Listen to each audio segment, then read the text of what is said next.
اس آیت میں اللہ نے ان میں سے کچھ کو امام بناؤں گا، ہم نے بنایا ہے کچھ کو امام، جن کے اندر پہلی صفت یہ ہے کہ لما صبروا، وہ صبر کرنے والے لوگ ہیں۔ یعنی اللہ امام جنہیں بناتا ہے ان کی پہلی صفت قرآن سورہ مبارکہ سجدہ کی روشنی میں صبر ہے۔ صبر جو زیادہ سے زیادہ کرے گا اتنا ہی اللہ کی طرف سے اسے اختیارات ملتے چلے جائیں۔ لما صبروا، دوسری صفت وَكَانُوا بِآيَاتِنَا يُوقِنُونَ، اور دوسری صفت یہ ہے کہ وہ ہماری آیات پر یقین کامل رکھنے والے ہوتے ہیں۔ یہ اس آیت میں، اس آیت میں جو میں نے عنوان قرار دی جس آیت کو، اس میں ارشاد ہوا وَجَعَلْنَاهُمْ أَئِمَّةً يَهْدُونَ بِأَمْرِنَا، وہ ہمارے امر کی ہدایت کرتے ہیں، ہم انہیں امام بناتے ہیں، اور وہ ہمارے امر سے ہی نماز قائم کرتے ہیں، زکوٰۃ دیتے ہیں، وَكَانُوا لَنَا عَابِدِينَ، اور وہی ہمارے واقعی اور سچے بندے اور عبادت گزار ہیں۔ عزیزو، جنہیں اللہ نے امام بنایا کہ وہ لوگوں کو اللہ کی طرف ہدایت عطا کریں، جو نماز اور زکوٰۃ کو قائم کریں، جو اللہ کی بندگی کا صحیح مفہوم اور مطلب روشن کریں، میری اور آپ کی عزت یہ ہے کہ ہم انہی کے چاہنے والوں میں سے ہیں، جنہوں نے تاریخی اعتبار سے بھی اللہ کی بندگی کو اس زمین پر نافذ کروایا، ہدایت کرتے ہیں، اللہ کی طرف توجہ دلاتے ہیں۔ گزر رہے ہیں میرے مولا امام موسیٰ کاظم علیہ السلام، ایک کوچے سے گزر رہے ہیں، کیونکہ مولا کی شہادت کی 2 دن پہلے تاریخ گزری ہے۔ ایک کوچے سے گزر رہے ہیں کہ ایک گھر سے لہو و لعب کی، رقص و طرب کی آوازیں آ رہی ہیں، جی بے حیائی کی آوازیں آ رہی ہیں ایک گھر سے، اور یہ بات گلی میں گزرنے والوں پر روشن ہو رہی ہے کہ اس گھر کے اندر لہو و لعب ہے، بے حیائی ہو رہی ہے۔ کنیز کسی غرض سے گلی کے اندر آئی، حضرت کو دیکھ کے اس نے ادب کیا، سلام کیا۔ حضرت نے اس کے اس ادب پر اس کی یہ رہنمائی کر دی، کیونکہ اس گھرانے کا ایک حسن یہ بھی ہے کہ جتنا یہاں ہم ادب کا استعمال کریں گے اور ادب کا اظہار کریں گے، اتنا ہی یہاں سے عطائیں بھی بڑھتی چلی جائیں گی۔ یہاں بے ادبوں کا گزارا نہیں ہے۔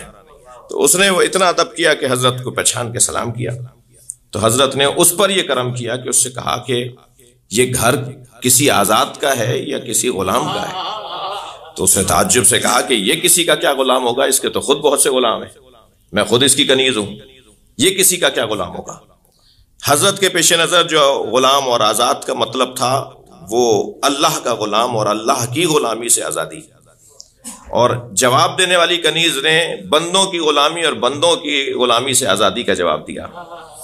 حضرت نے فرمایا یہ کسی کا غلام ہے یا آزاد ہے؟ تو اس نے کہا یہ کسی کا کیا غلام ہوگا، یہ تو آزاد ہے، اور اس کے تو پہلے ہی بہت سے غلام اور بہت سی کنیزیں ہیں۔ حضرت نے فرمایا تم سچ کہہ رہی ہو، اگر یہ کسی کا غلام ہوتا تو اپنے مالک کی نافرمانی نہ کرتا۔ یہ کہہ کر حضرت آگے تشریف فرما ہوئے۔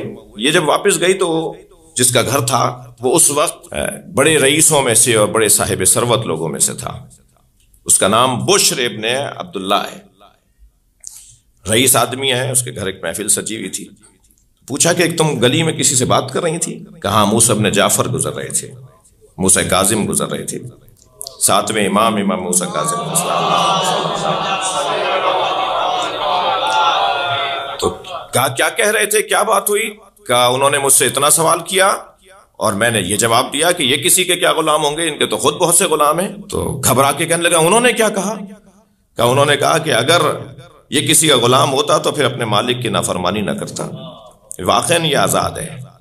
تو بغیر چپل جوتے پہنے ہوئے ننگے پیر دوڑا گلی کی طرف اور اس جانب بھاگا جہاں امام تشریف لے گئے تھے، اور امام کے قدموں میں بیٹھ کر کہنے لگا اگر آپ نے مجھے کہہ دیا کہ میں غلام نہیں ہوں، آزاد ہوں، تو پھر اللہ تو مجھے ایسا آزاد کرے گا کہ پھر میرے لیے کوئی حقیقی قائل نہیں ہوگا، مجھے کچھ بھی انعام نہیں ملے گا، مجھے تو اللہ جہنم میں ڈال دے گا، میں تو اس کا غلام ہوں، اللہ کا غلام ہوں۔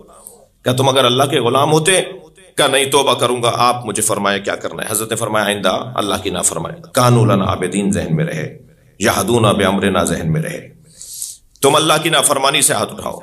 اس بشر الحافی نے، اب دیکھیں یہ ہدایت کیسے دیتے ہیں، لوگوں کو انسان کیسے بناتے ہیں، لوگوں کو گناہوں سے اور معصیتوں سے کیسے نکالتے ہیں۔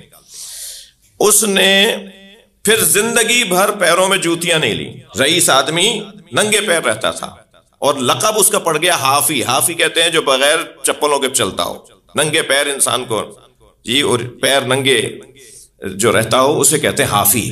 بوشر کون سا؟ حافی جو بغیر چپلوں کے رہتا ہے. مولا نے ایک دن اسے بہت مدت کے بعد جب ننگے پیر دیکھا تو حضرت نے اس کا ہاتھ پکڑ کے فرمایا, کیا تم نے اللہ کا یہ پیغام سنا ہے کہ اللہ یہ فرماتا ہے کن لی اکون لک, تم میرے ہو جاؤ میں تمہارا ہو جاؤں گا.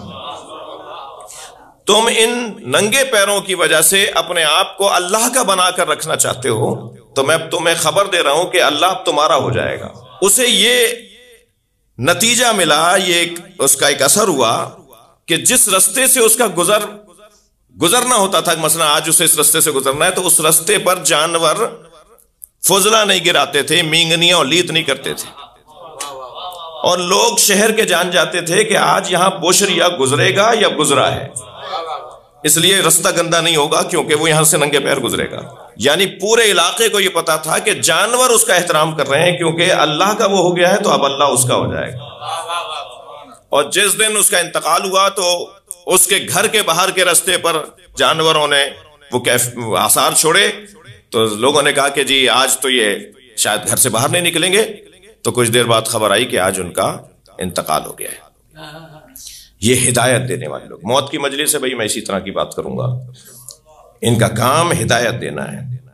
یہ لوگوں کو انسان بنانے کے لیے آئے, یہ لوگوں کو بہتر سے بہتر اللہ کی بندگی میں ڈھالنے کے لیے آئے.